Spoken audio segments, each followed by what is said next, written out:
could have lived like a king. I could have watched the world from my yacht and watched the beautiful people sing. But I made a mistake when I figured my life. I did something that caused me great strife. You wouldn't think so, but it was a knife in my back. 'Cause I went to college. I could have had my own car service man. I could have had such a wonderful plan. I could have had a butler named Stan, but I made a mistake. I went to college. Oh, what have I done? What have I done? What have I done? I went to college. Oh no, I went to college. Oh no. Now I study history. Talk about a new brand of misery. Oh, I bet the world is missing me because I went to college.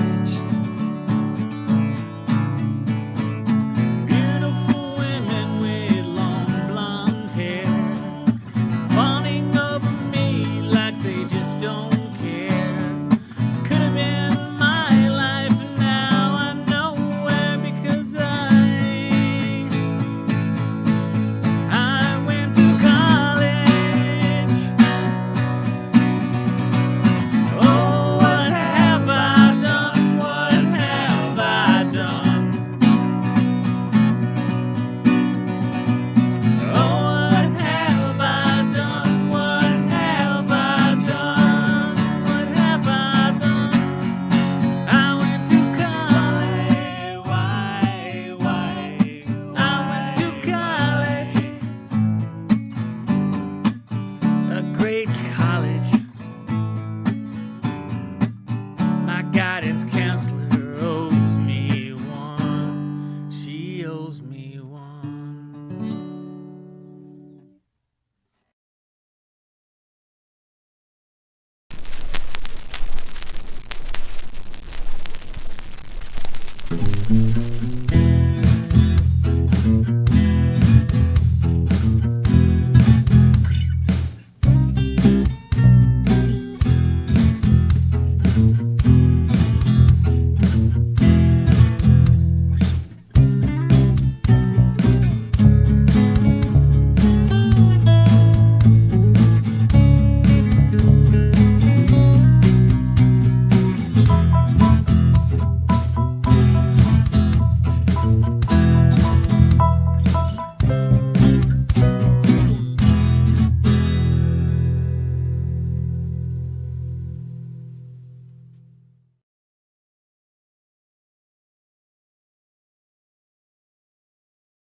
Well, hello and welcome to HVAC Shop Talk. I'm your host, Zack Psioda. Glad to see all of you out here. We have 15 whole people here. Hey, that's 12 more than normal. I like it. Fantastic. We have a lot of chatters out there today. Let's see what the chatters are up to here. I put the chat right down in front of me here so I can see it a little bit better this time. Susie Dunn, thank you for that super chat, super sticker, whatever that is. All of you can follow suit and give some of your hard-earned money in super chats. And my kids will go to better colleges. Except for Mallory. Those of you who know my daughter, she's at UNC Chapel Hill on a full ride scholarship. The only way anyone from my area can afford to go there. So we have Randy, Susie, Steve, let's see who else, Clint, Randy again, Neil C. Vid said YouTube University, you betcha. We got Susie again, Tom, Thomas Leck Air Conditioning, thumbs up to you too. Guys, how you doing out there today? I got to tell you guys something. I'm very proud of myself. This month, or the last 28 days or so, has been the largest gain on my channel for a lot of different things since I began. And it began a long time ago, like 14, almost 15 years ago now, 14 and a half years ago. And this month I had the most subscribers I've ever gained before. It's just weird that after all this time, it's happened. I don't know if it'll ever happen again. Might get nothing next month, but I'm saying I'm pretty proud of that. It's pretty awesome. And I thank you guys. Go ahead and vote in the poll up there too. We have, did you go to any form of college or trade school? Yes, 69%.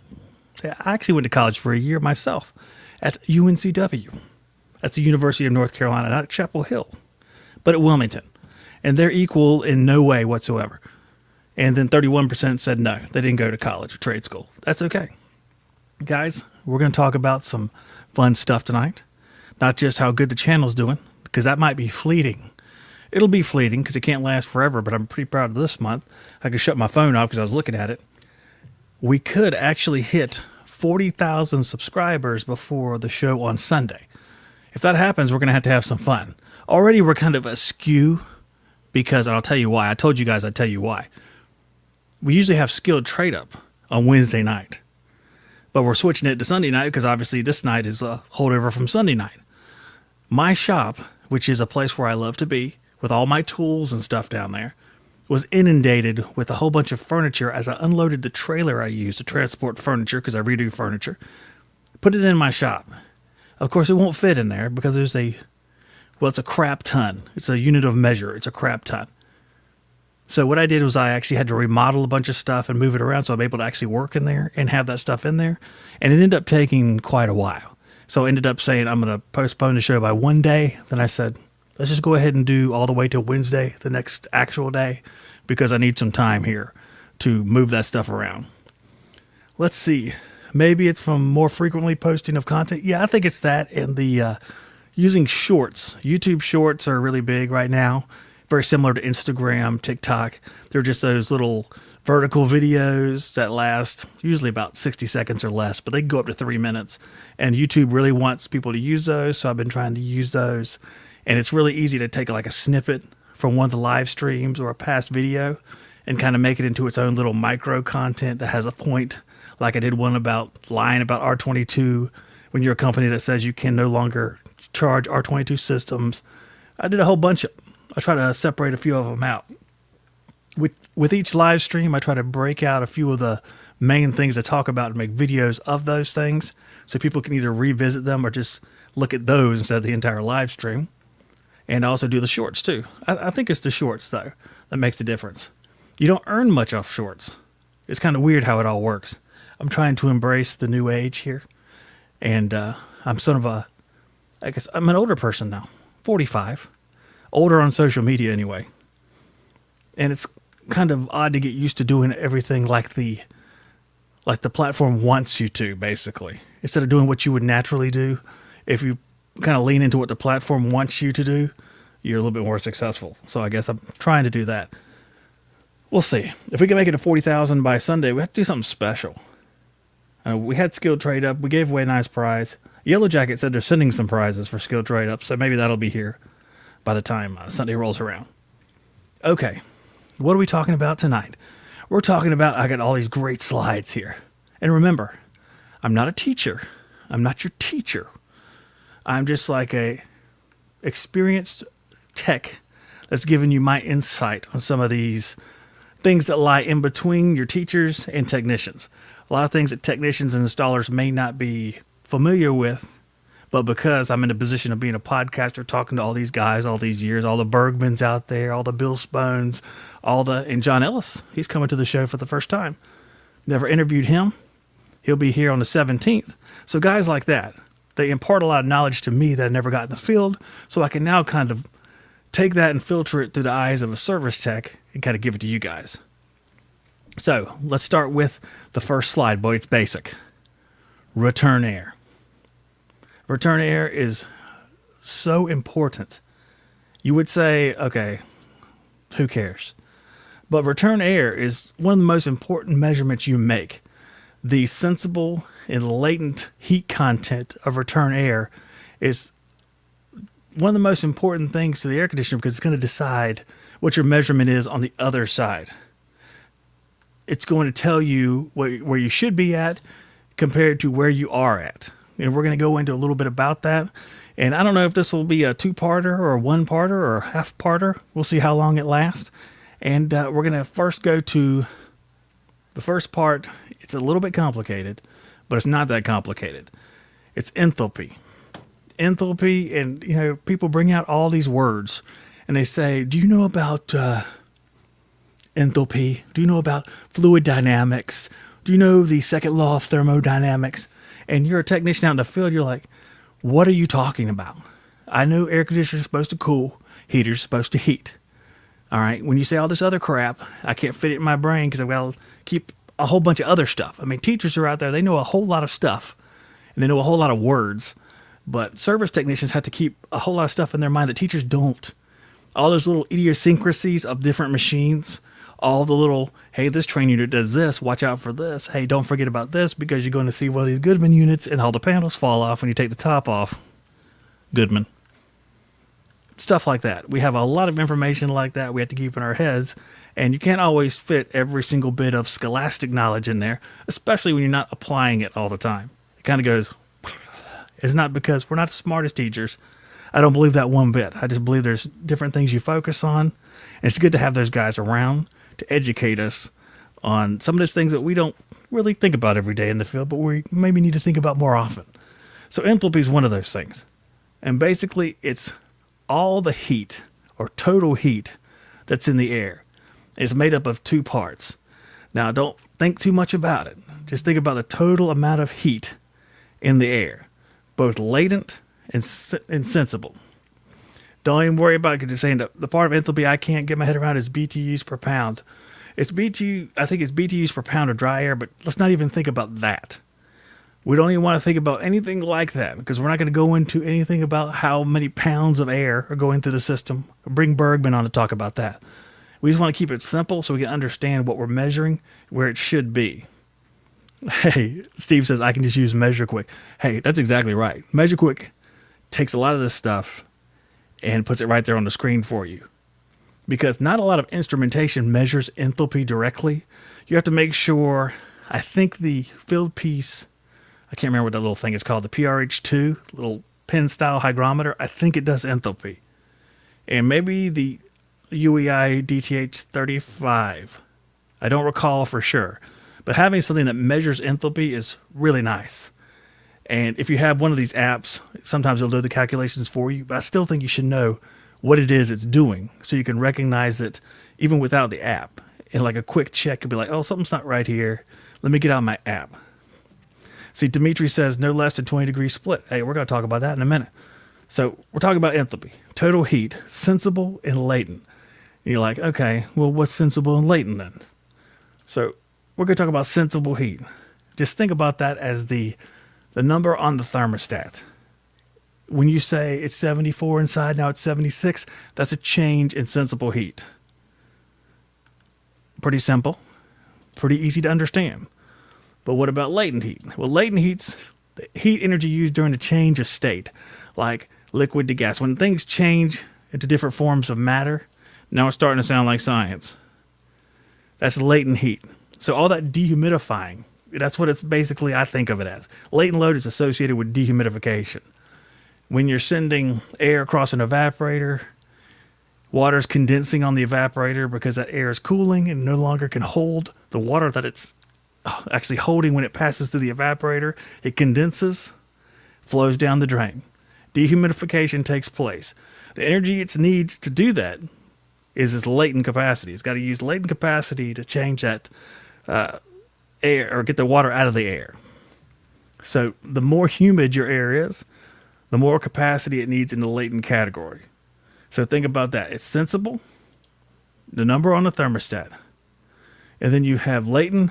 You can think of it as maybe the relative humidity number if your thermostat has that. How much?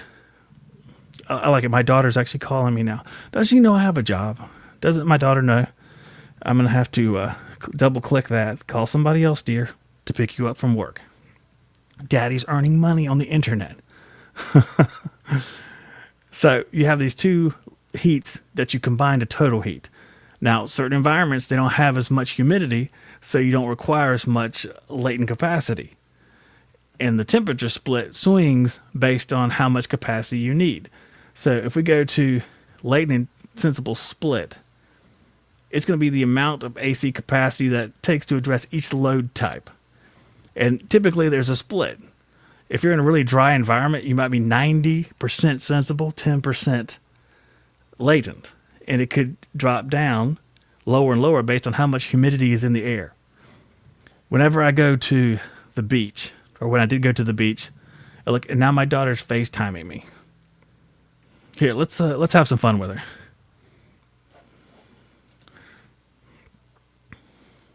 Let's see. Hey, yeah, I'm actually live streaming right now to a whole bunch of people. Hold on, let's see. Hey, they're all real proud of you, Mallory, because you made it into UNC Chapel Hill. Thank you. Okay, now I'm going to tell you to go away now and call somebody else. Okay, sorry. All right. Love, love, love, love, love. All right. So that was my daughter that made it to Chapel Hill. She's smart enough to get into college, but not smart enough not to call me during a live stream. So, when I used to go down to the beach, as I digress, I used to go down to the beach to start up these units that I had installed. They'd get the power to them, because in North Carolina, you can't wire your own units unless you have a special license. And even if you have the special license, I hate it, that's why I'm doing air quotes.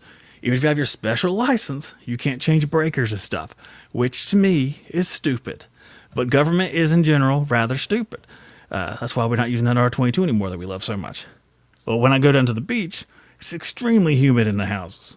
You're talking about 80% relative humidity sometimes because they've been sitting there, no air conditioning for several days or ever, depending on if it's a new build or not. And you start that thing up, there's just a tremendous amount of latent load. Now, would you start up a system that has a relative humidity coming in the return of 80%? What do you guys think happens? What happens to the temperature split? You tell me. You tell me right there in the comments, and we'll go on from there. I'll revisit the comments right now to talk to you guys, see what you've been saying. Hey, Mallory, way to go. Yep. She is the one that rode with me years ago. If you go back a long time in my videos, I do a van tour outside of my house I lived in probably, I don't know, over 10 years ago. And she was the little girl that was in the van. Yep, it's 1 daughter, 3 boys is what I have. So, and then you guys get a chance to answer this right here. A little interaction with the chat is always fun. So, if you have a lot of humidity, what happens to temperature split? I'm going to go ahead and tell you. Temperature split shrinks down. Because remember, your temperature split is basically like saying the number on the thermostat. It's sensible. The bigger it is, the lower the latent load is. If you have a high latent load, that temperature split's coming down because you're not going to be able to do as much sensible cooling as you would if there was a low relative humidity. Hey, Dimitri says, if you lower your temperature set temp down to 60, it will cool faster. Yes, that is what I called a miraculous second stage of mystery cooling.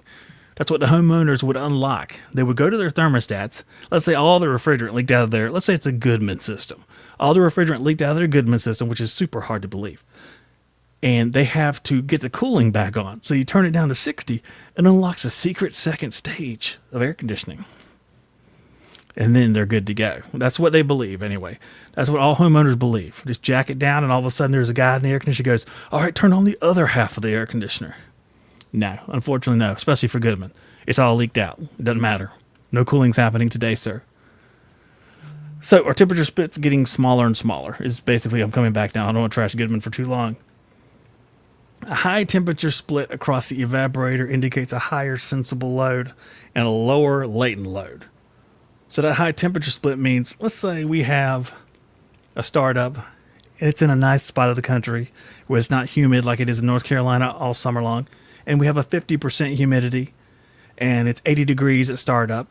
If it's too hot, you can't really follow these rules, but around 80 or so, a little bit lower down into the upper 60s, you can follow these rules. You might get a 18 to 20 degree split because you don't have a whole lot of latent load on that evaporator coil. So it's going to be able to have a nice bit of sensible cooling. Now, if you come to a low temperature split across the evaporator, that will indicate a higher latent load or a humid house. Now, if you have a low temperature split and it's not humid in the house, then there's probably an issue with the charge or something else. Maybe the airflow is set too high. But if everything is set correctly, like airflow we did first, remember, do airflow first, make sure it's right. Then we have a low temperature split, but a nice feeling house. We might have a problem in the charge category. Maybe the TXV, you had to check a little bit deeper into the charge side. But if we had a very humid house, temperature split can get really low. This is the thing that I was really surprised by when I started studying this stuff a long time ago. Whenever we got really hot and heavy on YouTube into learning this stuff, because, when I first started on YouTube, I didn't have a micron gauge. I didn't have digital gauges. Once you get on YouTube, you see all these guys out there that have all this cool stuff. So I ended up with some S-Mans and a giant filled piece micron gauge that's about 4 pounds. Over the years, you get kind of hooked on whatever they're talking about. So all these smart guys get on YouTube, all these teachers, and they say, we need to learn this, this, and this. And then the iManifold comes out, and you're like, wow, I need to learn about all this stuff. So I got really interested in studying that stuff. And I realized, and I checked it in the field, when you have humidity that's extremely high, your temperature split can be really, really low. You're talking about 12 degrees, 13 degrees. That's normal in some circumstances, which is funny to me because if you've ever worked with one of those real estate inspectors, home inspectors, they have criteria for a working system. And if it's within a certain temperature split, they say it's okay. But the funny thing is, you can actually have a very humid house, them start up the air conditioner, it'll be beyond that split that they're able to approve, and it'll still be fine. If you have an extremely humid house, you might dip below 12 degrees in your temperature split. And of course, if you're measuring from the ductwork, you're going to lose more split. Meaning that you have, let's say, a return grill, and it's going in there 80, and it's coming out the floor register. Well, it might be coming out the floor register 72, 8 degrees, because you're losing a couple of degrees of cooling through the ductwork. So it even looks worse than it would otherwise. That's why measuring the temperature split across the evaporator you have to do near the evaporator. We'll talk about placement at a later date, but I will say don't put your probe for your supply air within sight of the evaporator. That can cause issues as well. But you also don't want to go 10 miles down the ductwork in the attic. That's going to be an errant reading and a bad temperature split. Let's go to our chat here. Brandon says, just got here, got my prizes today. Thanks, Zack. My wife claimed it all for her. Brandon, let's see, I can't remember. Brandon won the battery-powered vacuum cleaner, the air duster. Those little air dusters, they're all over TikTok and Amazon. Those things are awesome. And I had one today. I was redoing some furniture, and I was sanding the top of it to put polyurethane on it and blow it off with one of those air dusters. Just super handy. Super handy. I loved it. You can see also Nightbot is back, evidently. And it says to follow us on the podcast. You can go to your podcast app and listen to this show as a podcast. Take it with you in the van while you're fixing stuff. And it's really, really great. In fact, that's where this show all really began. It's a podcast. Everything HVAC Aura is here. Says, what's up, fam? Just stop by to say hi. Hello. Hello, Everything HVAC Aura. And Susie says, yes, if it isn't making the temp on your T-stat, it won't make it if you turn it down more. That's right. Mystery cooling, or the mystery second stage, or secret second stage of cooling. It doesn't exist. It's not real. It's not a real thing, guys. Let's see. Let's go on to our next thing. See what I wrote. The temperature split changes as the system runs. System dehumidifies as it runs. Therefore, the temperature split widens. All right, what that means is, let's say we have that humid house. We have a house that has 80% relative humidity. And we're like, we got to run this thing. We can't really charge it up. It's almost like, it's nuts because it's so humid inside. You feel like if you do charge something up, you're going to have to come back and check it again. So you let it run. You let it run. You make sure it's not going to freeze up and stuff like that. It's got enough charge for that. And you let it run, and you have a temperature split of 10 or 11. Well, as that humidity comes down, that temperature split's going to widen. So you can't take that target temperature split right when you get started and apply it to 30 minutes or 45 minutes later, because every bit that the humidity comes down going into the return, that latent load goes down, and the temperature split's going to continue to get wider and wider. Now, the iManifold is really good for this and measure quick.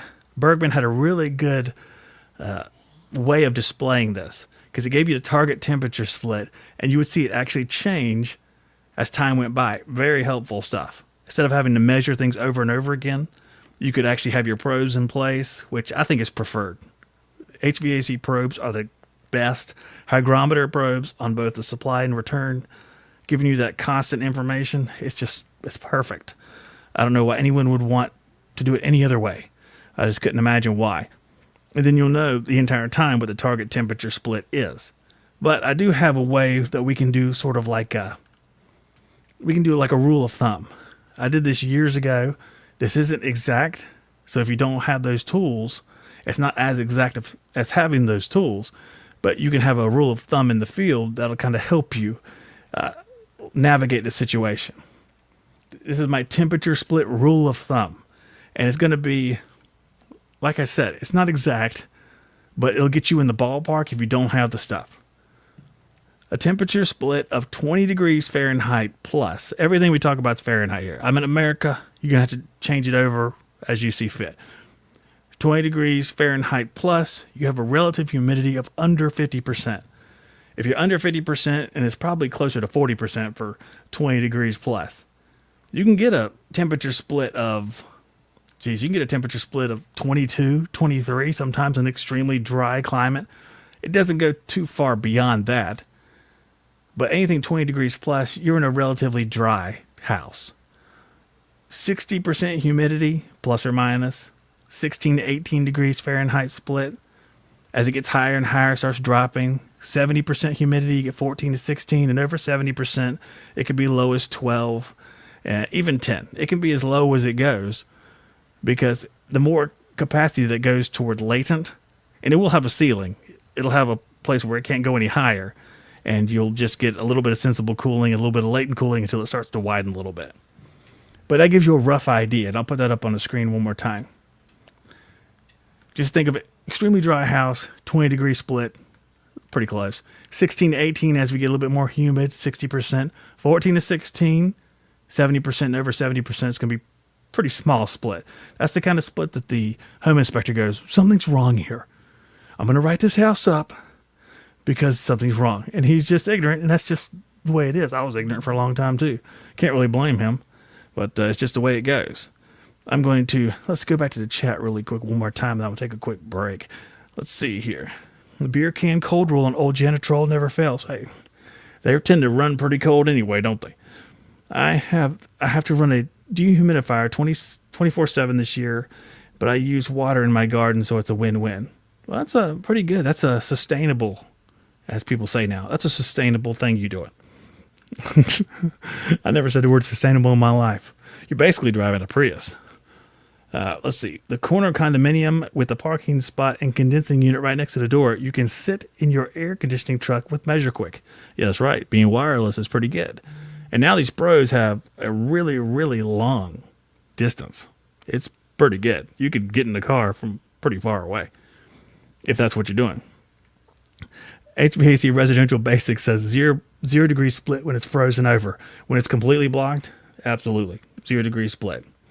And everything HVACR says we calculate outside air dew point to initiate dehumidification mode with the DOAS air sensor. I know that part's air sensor. So, all right, we're going to take a quick break. We'll go on with a little bit more. Let you guys reflect on what we've done here. I have a little bit of fun stuff. We have a little bit of fake news and a little bit of sponsor stuff. And then I will be right back. Get supplies from the site that's made for the skilled trades, Supply House. Supply House is the reliable way to order plumbing, HVAC, and electrical products online. Their easy-to-use website is packed with helpful resources and the latest product info to help you get the job done right. Shop a complete inventory of over 200,000 parts from over 400 top brands and get your order delivered right to your door with fast shipping from coast to coast. Need help with an order? Get expert support and industry-leading service from the friendliest folks in the business and talk to a real person every time. Use promo code SH5 for 5% off your first order. The Yellow Jacket Titan Max digital manifold provides the easiest path to system measurements. This 4-valve manifold provides fast and accurate measurements for refrigeration and AC systems. The high-resolution backlit touchscreen display erases the need for multifunction buttons and provides clear graphical and digital measurements. It also features internal data logging. Connect via Bluetooth to the WideJack View app or MeasureQuick app for further analysis. Visit yellowjacket.com for more information.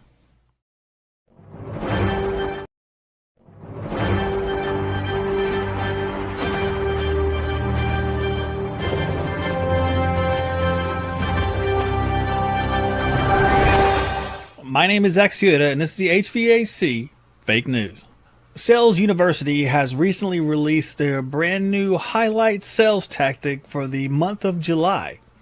Now, the month of July had many wonderful sales tactics appear, but in Florida, a brand new tactic appeared that everybody liked here. You put your pickup truck on the road, drive it around all day, and spray paint on the side, new system, $2,500, and your phone number.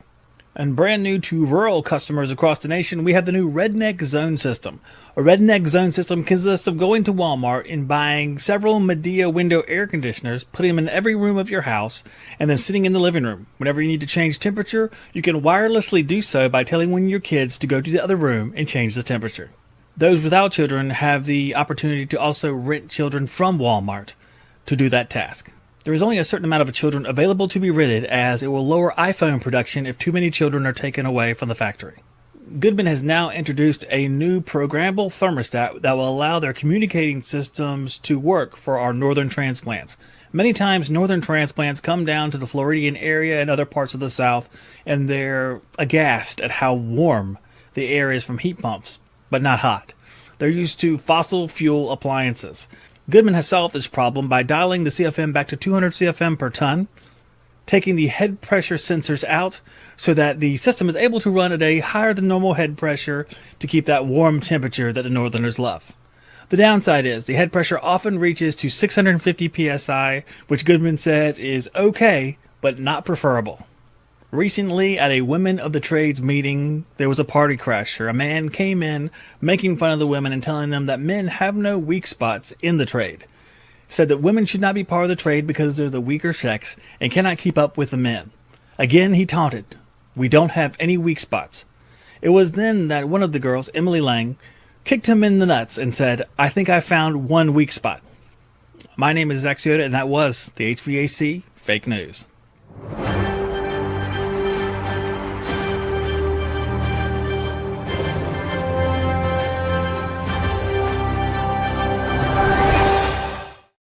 Yep. All right. We are back. I hope you guys enjoyed that fun little segue there. Some fake news. I didn't put it at the beginning this time. Put it in the middle for whatever reason. I don't know why it was.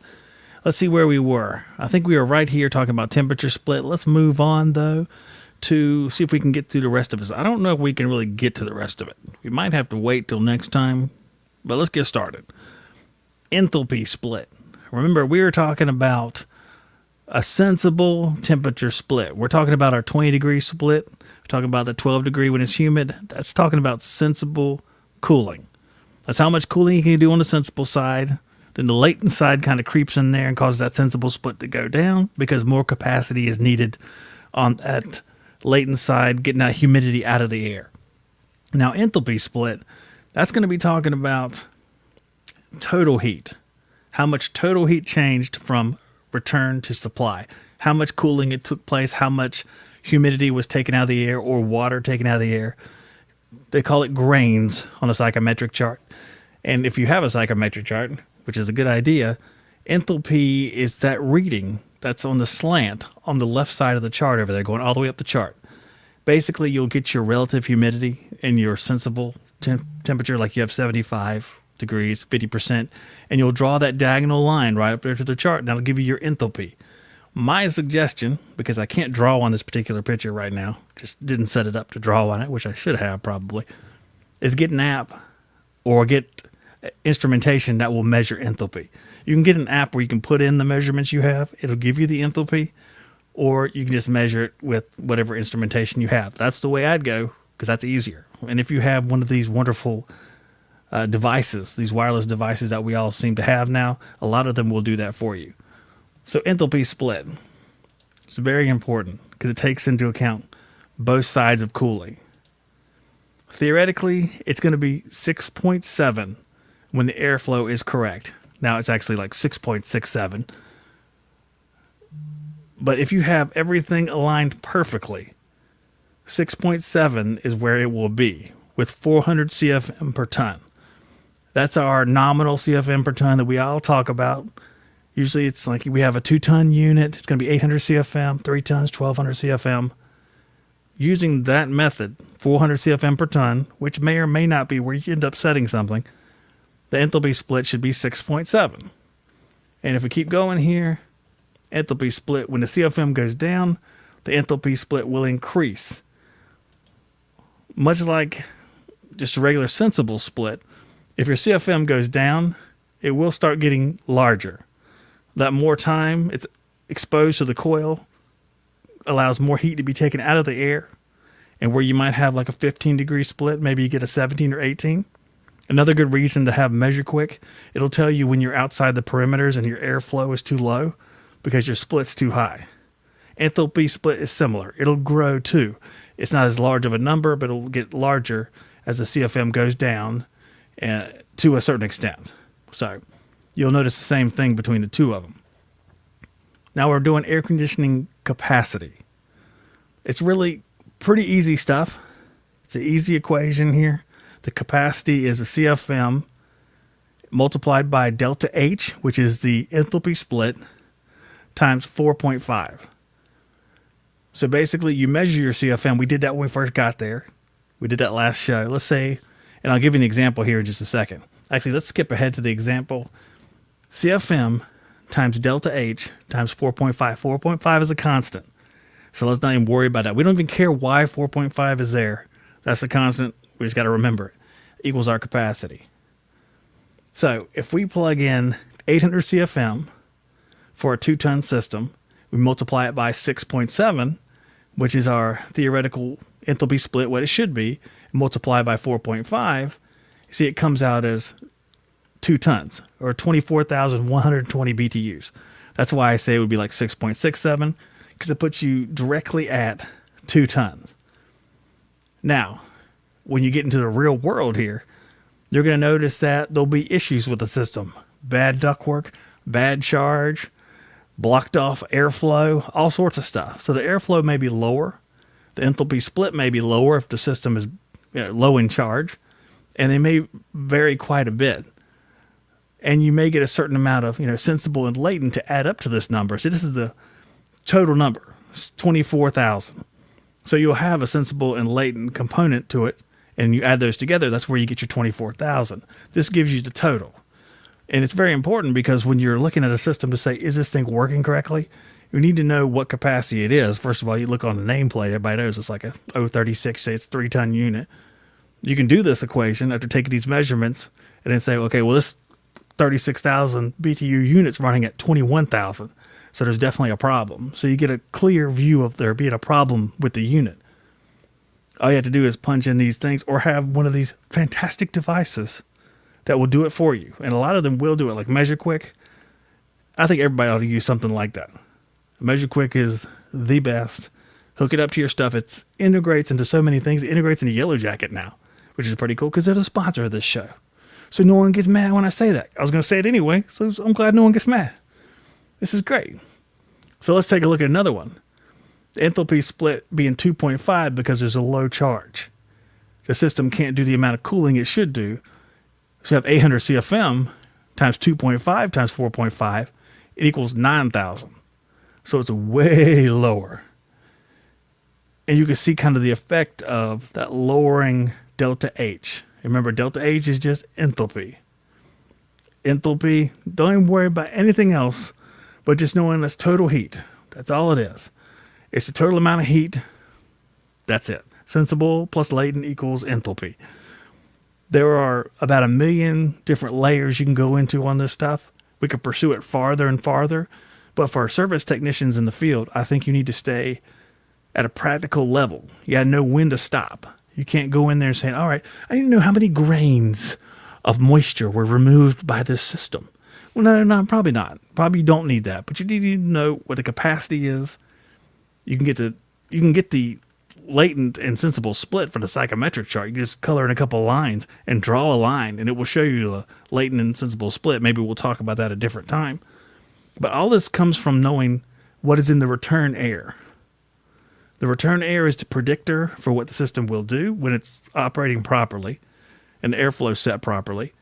If you know the information about the sensible and latent of the return air, you know what it's going to produce on the other side. So whenever you measure it, you'll know whether that's wrong or right. Is there not enough enthalpy split? Is there too much? If your airflow is set correctly, well, you shouldn't have a problem with, too much. But it's just one of those things you need to be aware of.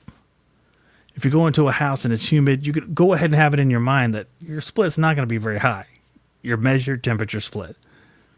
It's going to be lower than normal. If you have anything, even if you have a hygrometer that measures just relative humidity, and you put it on the return, you see it's 80 degrees with 70% relative humidity, say, okay, if I have like a 14 or 15 degree split, I know that's not going to be awful. I know I don't have to be alarmed about that. And I think that's just something that helps every day. You can go access that information really, really fast, and you're able to be a better service tech and recognize problems a little bit faster and recognize if something's not a problem.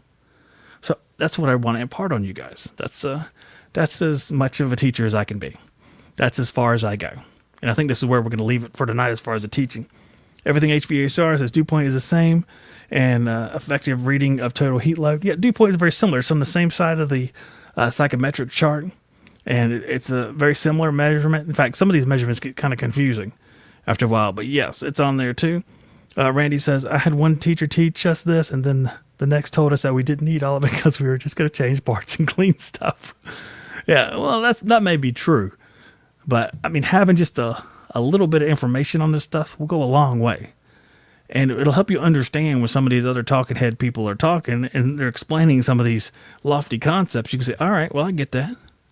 Enthalpy. You can be like sitting there, you'd be listening to like HVAC school with the headphones on in the van. You'd be going, enthalpy. And then no one will know what you're talking about, but you'll look smart and you'll understand. Steve is super smart. He'll be a great guest. Yeah, Steve, man, you can come on here. Do email me, man. Email me, come on the show. That's really low criteria. Do you know air conditioners? Would you like to talk for a while? Finished. That's all the criteria. And we'll learn together, and then someone will play Skill Trade Up. That'll be Sunday night. If you haven't played Skill Trade Up, last time we couldn't get someone to play. Finally, Brandon came in there and played. He won big.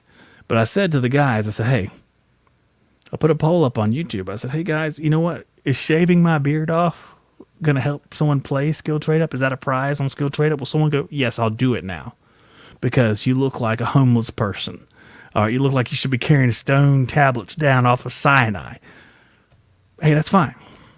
I can use it to inspire people to come on the show and play. We got a lot of great prizes, man. A lot of great prizes. So come back Sunday night. Typically, I'll do these Sunday night and Wednesday night, 9:15 p.m. Last Sunday, couldn't have one because some shop work had to be done. But typically, that's what we're going to do. I know for sure that John Ellis, a lot of you guys know him. He's an educator. He's an HVAC educator. He'll be here on August the 17th, which I think is 1 week from Sunday.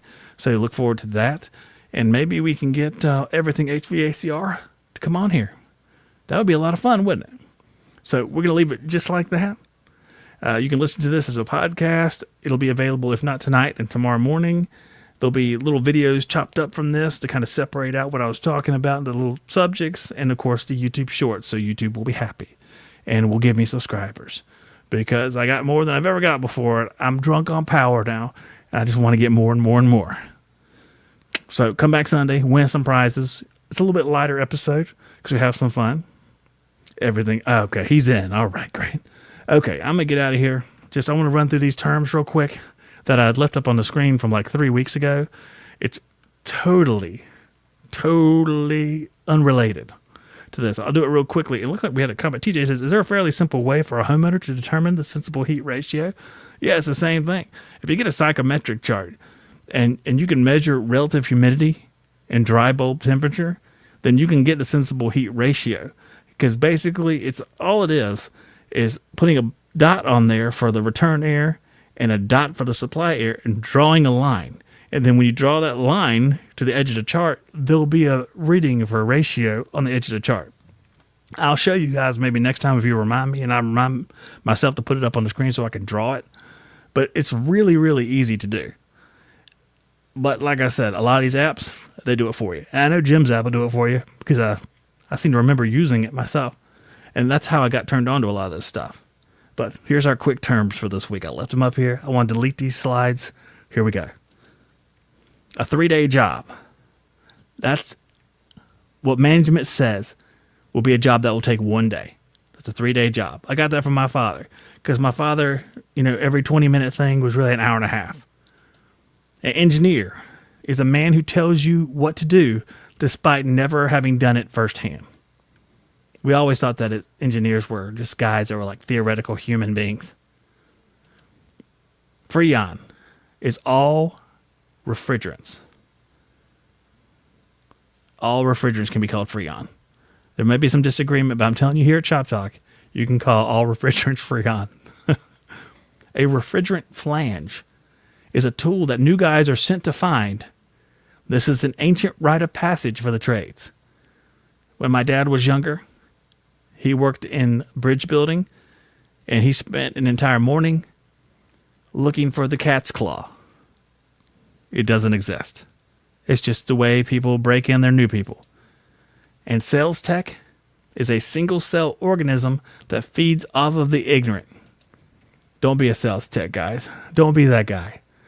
I don't think any of you are. You wouldn't watch this show. Like I said, the one time the sales guy hit me up on Facebook, said, I want to come on your podcast. I said, well, we have a natural skepticism when it comes to sales, so it'll be fun talking to you and asking you questions. He never got back with me again after that. That's the way it is, guys. We're naturally skeptical. This is how I've always been. You guys, that's how a lot of you are. That's why we get along so great. I'm going to get out of here, guys. May God bless every one of you, and you have a good rest of the week. I will see, hopefully, all of you on Sunday night, 9:15 p.m. Eastern Standard Time for maybe a little bit of interview and a little bit of skilled trade up and some education and some fun. So I hope to see you there. Good night, guys.